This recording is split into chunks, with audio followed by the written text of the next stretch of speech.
World News in 5. News and developments making headlines around the world in 5 minutes. World News in 5. Here on Radyo Pilipinas Worldwide.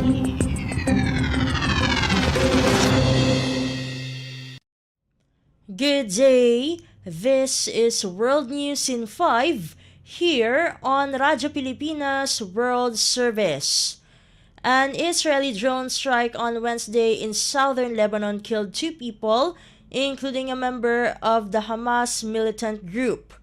The strike hit a car outside the city of Tyre near the Mediterranean coast. Lebanese state media identified the Hamas members as being from the Rashidiyeh refugee camp, an area where the militant group has a notable presence.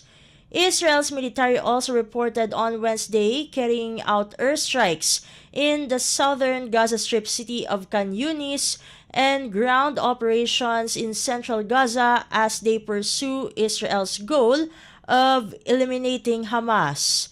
The health ministry in Hamas-run Gaza reported on Wednesday 88 more Palestinians killed in Israel's offensive during the past day. Since the war began in early October, the total number of Palestinians killed is at least 31,272, with another 73,000 injured, according to the ministry. Israel forces late on Tuesday shot dead 2 Palestinians in the village of Al-Jib near Jerusalem after Israeli police said a group of 5 Palestinians were hurling firebombs at a highway. In a separate incident, Israeli forces shot dead a 12-year-old boy during clashes at a refugee camp on the outskirts of Jerusalem. World News in 5. Here on Radyo Pilipinas Worldwide. In other news overseas, Russian President Vladimir Putin said on Wednesday that Moscow is prepared to use nuclear weapons if its sovereignty or independence is threatened, warning the US again that if it sends troops to fight in Ukraine, it would be considered a major escalation of the conflict. Putin said in an interview with state television that there has been no need for the use of nuclear weapons in Russia's 2-year invasion of Ukraine, and that he does not think the world is headed to a nuclear confrontation.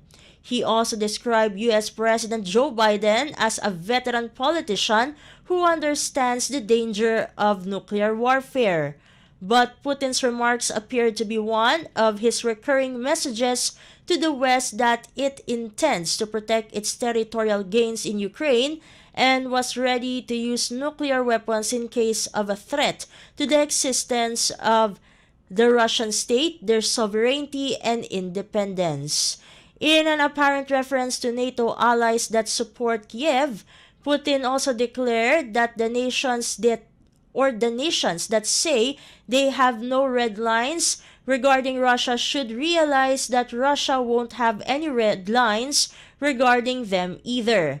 But he also said that in the US, there are enough specialists in the field of Russian-American relations and in the field of strategic restraint, and therefore, he does not think that everything is rushing to nuclear confrontation, but they are ready.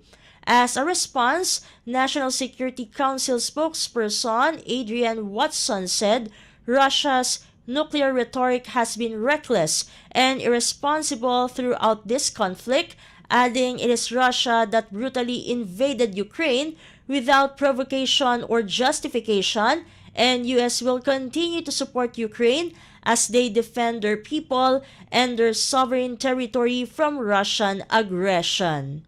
World News in 5. Here on Radyo Pilipinas Worldwide. And news from the Philippine Foreign Service Post, the Philippine Embassy in Seoul, in collaboration with the International Democracy Hub or IDH, held a students' roundtable dialogue on North Korea at the Centro Rizal Conference Room of the Philippine Embassy on the 20th of February 2024. The roundtable dialogue aims to raise awareness of the human rights issues in the DPRK. The IDH team, a student organization co-funded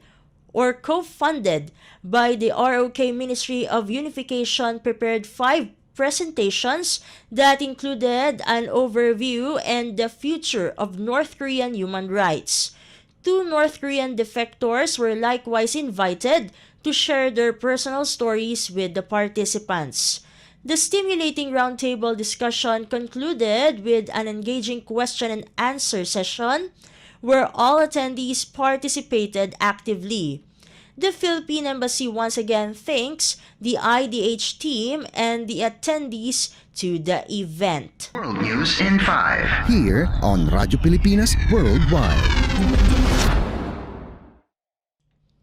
And that concludes today's edition of World News in 5 for Radyo Pilipinas World Service. This has been Steph Vicente. Good day and stay safe, everyone.